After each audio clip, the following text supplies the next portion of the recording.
What if one religion, born in northern India over 2,500 years ago, reshaped the philosophy, politics, art, architecture, and identity of entire civilizations thousands of miles away?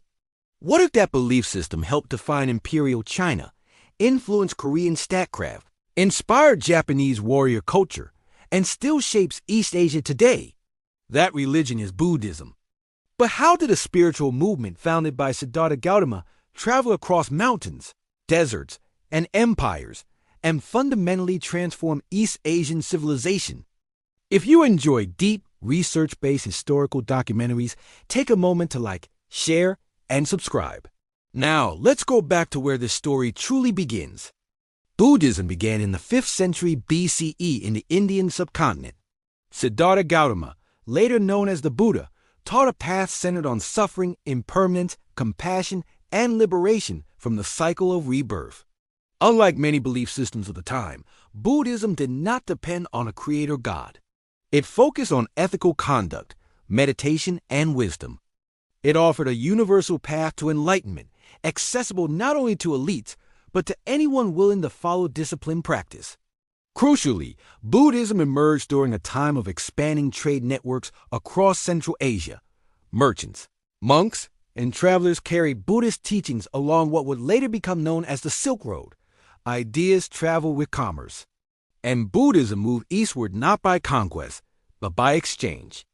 But when Buddhism reached China, it encountered something powerful, an ancient civilization with its own deeply rooted philosophies. How could a foreign religion survive in such a landscape? Buddhism began entering China during the Han Dynasty, around the 1st century CE. At first, it was misunderstood and viewed as a foreign curiosity. Chinese intellectual life was already shaped by Confucianism and Daoism, both deeply embedded in governance and social ethics. Confucianism emphasized hierarchy, family loyalty, and social harmony. Daoism focused on natural balance and cosmic flow. Buddhism introduced something new, a structured monastic system, complex metaphysics about rebirth, and a path to individual spiritual liberation. Initially, it faced resistance. Confucian scholars criticized monastic life for withdrawing from family duties. But over centuries, Buddhism adapted. Chinese translators reinterpreted Buddhist texts using Taoist vocabulary, making the philosophy more culturally accessible. During the period of political fragmentation after the fall of the Han Dynasty, Buddhism gained ground. In times of instability, people seek spiritual certainty.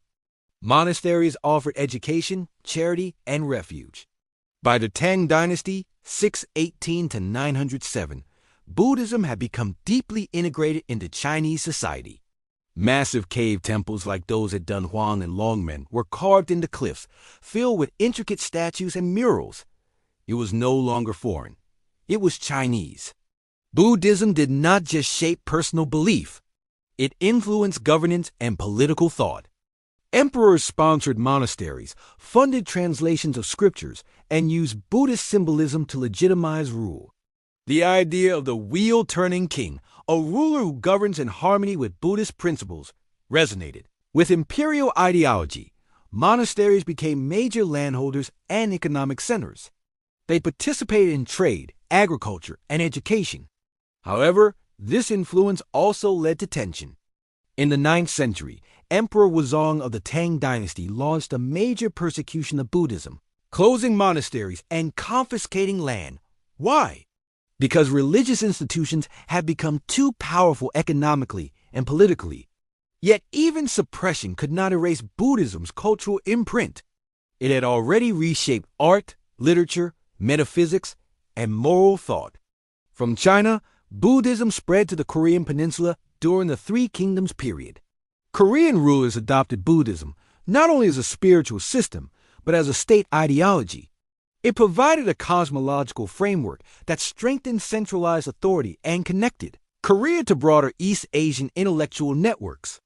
Monasteries became centers of scholarship and artistic production.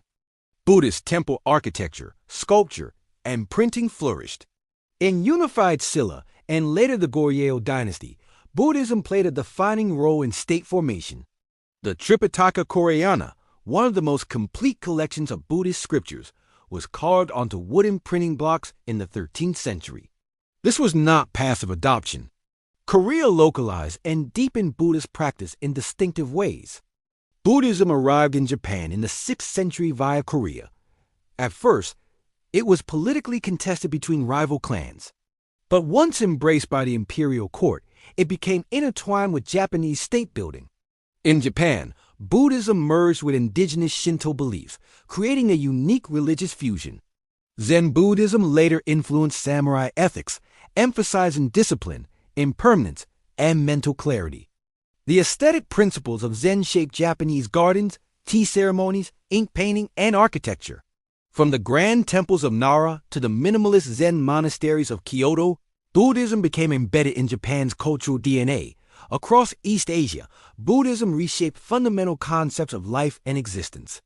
It introduced sophisticated metaphysical systems, structured monastic education, artistic traditions centered on compassion and enlightenment, new literary genres, and philosophical debates.